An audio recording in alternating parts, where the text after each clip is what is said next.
Hello there, here I am standing outside what remains of Ridgmont Parish Church, formerly Segenhoe Church. I'm starting my tour here at the outside the chancel, or the thin end of the church where the altar used to be, and it's of note because this part of the church used to be a freestanding chapel built in the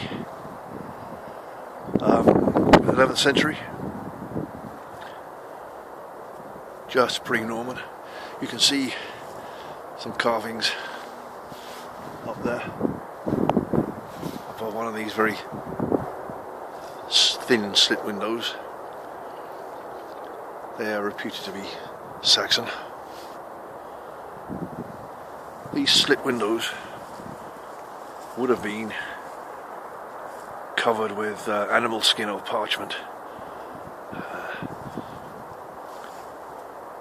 Glass being far too expensive for the at the time. This window here, around the chancel, here we go. See how gloriously isolated it is. You can say there's some modern development there encroaching on the glorious isolation, which is unwelcome, to say the least. Certainly by me, but there you are. At the other side of the chancel, it's been much restored.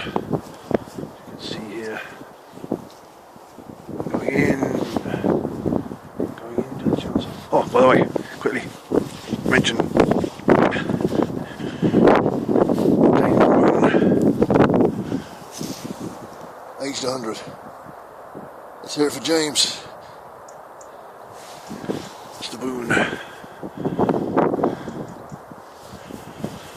Anyhow, here we go. Actually, I should say anyway, shouldn't I, really? Anyhow, it's very American. So, anyway. Here we are inside the chancel. There's those slit windows from inside. There's the piscine, which used to hold the holy water back in the days when this was a, obviously a Catholic church before the Reformation. Up there you have chevron designs, which basically is the way of the Normans way of saying we was here, or rather we are here now, and we're in charge. Oh yes. So there we are, looking down the nave towards the church tower, which was built in the 18th century.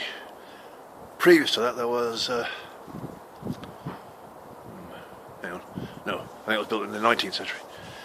Previous to that, no, in the Georgian period, so that would have been the early 19th century. Previous to that, there was what they call a bell cot. That means there was a square wooden tower containing a few bells.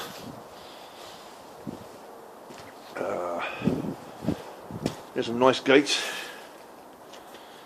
that were fitted to the front of the church. Looks like these have been smashed. A lot of vandalism here. Great shame, really.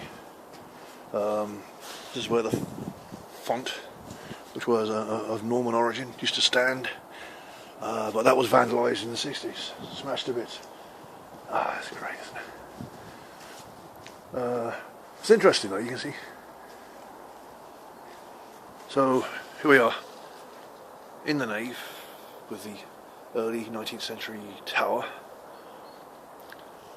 And then there's an aisle to one side which was added after this nave was built. As you can see, the arch there would have been a central arch, and this has been added. A lot of add-ons and alterations, which you can see now that the plaster has been taken away.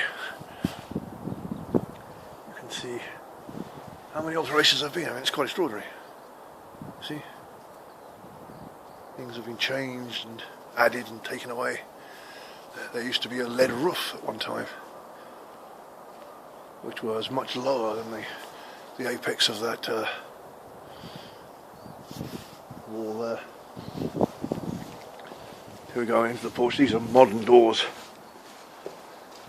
I could actually remember making a raft out of the old doors. That's a dreadful confession to make, but we did it. Oh, we did. Well, these are great doors. So it's all turned out for the best in the end, I think. And here's a little